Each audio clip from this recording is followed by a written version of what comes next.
If I asked you why do you create, what would you say? I create because I want to teach with my heart. I create because I love beautiful spaces. I don't like boring walls.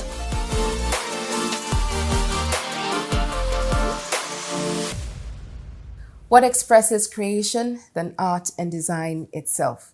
Today, I'm happy to be in conversation with an artist, a muralist, a colorist. Her name is Fasilat Eletu, but she's also known as Fasel Arts. Welcome to She Creates. Thank you. We were having an off-camera conversation about how you started as an artist and where it all began for you. And perhaps maybe you can reiterate that story and share a bit of your experience. Well, art started with me as a child. It was an escape for me from maybe doing a bit of house chores or not wanting to be punished. So each time I get grounded, I just stay in one corner, maybe of my room or something, for days. I had this bad temper while growing up, so I wouldn't want to talk to anyone or do anything with anyone. I just wanted to be isolated, and art was the only thing that kept me going for 3 days without food, but I would take water. Yeah. Well, not a dry fast, but a fast all the same. Yes. But art is therapeutic for me, though. Yeah, so that's it. And what did you learn about yourself, or what have you learned about yourself as an artist? Art teaches me perseverance. It teaches me to be able to manage my anger and be in my own world where nobody disturbs me. Yes. How do you share, or do you feel like you don't even want anyone to share in that world with you at all? Or have you been able to find ways to let people into your world? Okay. Like I said earlier, I said art is therapeutic for me, and I believe it can heal other people too. So that is why I find my strength more in murals. Murals I paint on walls, basically. So if we can have paintings everywhere, that's in my head though, if we can have paintings on all the walls in the world, it will heal someone. Yes. What are the things that you sort of string together or pull together in the way that you express your art? What are the things that you pull from, whether it's experience, whether it's culture, whether it's religion or faith? What are the connecting points for you that if somebody sees your work, they can say they know exactly who did this and exactly why they did this? I pull colors together, and I pull my inspiration mostly from culture and tradition. You would always find something that talks about the black girl, black woman, or the black man, just the black race in my art. So, because I feel Africans are being backward in some areas. So, but if I can use art to actually bring us closer to the world, then For education, yes. for empowerment. I'm interested to know at what point in your life, and I know you said that you started, you went into arts from a very young age. It was an escapism for you. It's probably still is an escape route for you in some ways. At what point did you realize that this was something that you could export beyond yourself, export beyond your household, export to a wider audience? At what point did it become not just a personal escape, but also a commercial value for you? Well, it was at a point where I got into the university, and although I wanted to study art, but I was denied that opportunity. So I had to study political science, but I didn't stop art because they wouldn't leave me. But I was doing little things for my friends, like birthday presents and some pencil sketches that I would just frame with very weak frames for their girlfriends, boyfriends, Valentine's gifts and all that. So I was making money even before I graduated. Right. So I knew what money was at that age. I gained admission at 16. So I was able to take care of myself with the little I was That making. you were doing. Yeah, it wasn't as if they were not sending me money from home. No. But that was some extra cash for me. So at that point, I told myself, if this could give me money even without having to gain any qualification with it, then this is what I want to do. This is what you want to do. Yes. So who's been your biggest inspiration in your creative journey? Chief Mrs. Nike Okundai. And how? I love her energy. Yeah. Well, I read her story one time when she got married to 27/7. The story was a little bit challenging for her. It was a little bit challenging for her. So starting Heart for me was challenging too. But being able to read about one woman or the other not giving up on themselves helped me to develop myself. So talking about your work, I'm sure that there are pieces that every artist has some pieces that are so personal to them that they don't even want to share. Sometimes they don't even want to sell. Is there any part of your work or any pieces of your work that have been such a personal outlet for you that you're like, you know what, this one is not going anywhere? And I guess maybe what was the thing that made it so personal to you? Every art piece to an artist is it's just a piece of cutting a piece of your art, yourself. your own heart, and just putting it on maybe the wall or whatever surface you paint on. So if I have my way, I won't let go of any of my works.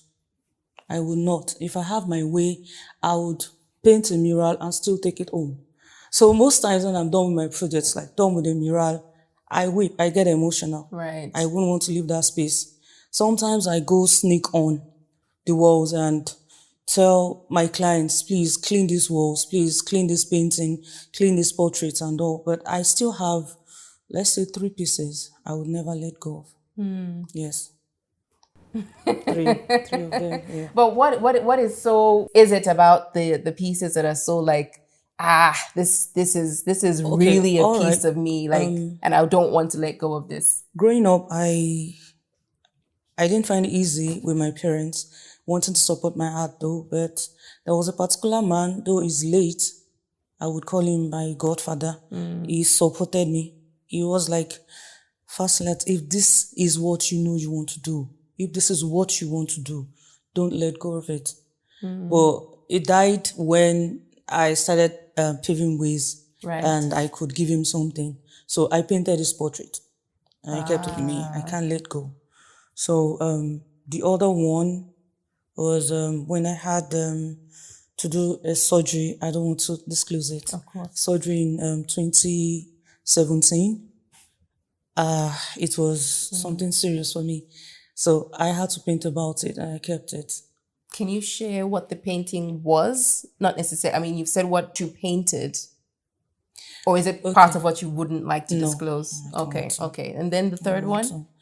Well, the third one was that of a child, a Nigerian child, who was actually sleeping in peace on tongues. And he has fire all around him, talking about the situation of the country and all. So each time I see that painting around me, it tells me I can make my country better if I try. So in my own part, in my own way, I still do little things. It's a form of inspiration for me each time I look at that piece. So I can't let go of it. So you've mentioned that you're a muralist, you do wall murals, but you also do paintings on canvas, Yes. Oil paintings, or? I use acrylics most. Acrylics. Yeah. How do you decide sort of what medium to use, or is it dependent on maybe what you're commissioned to do? Sometimes it depends on what we're commissioned to do, one. But basically, I love to paint with acrylics because I'm allergic to oil. Yes, a little bit. I'm allergic to it. So if I have to work, I have to take care of my health too. So I use acrylics basically.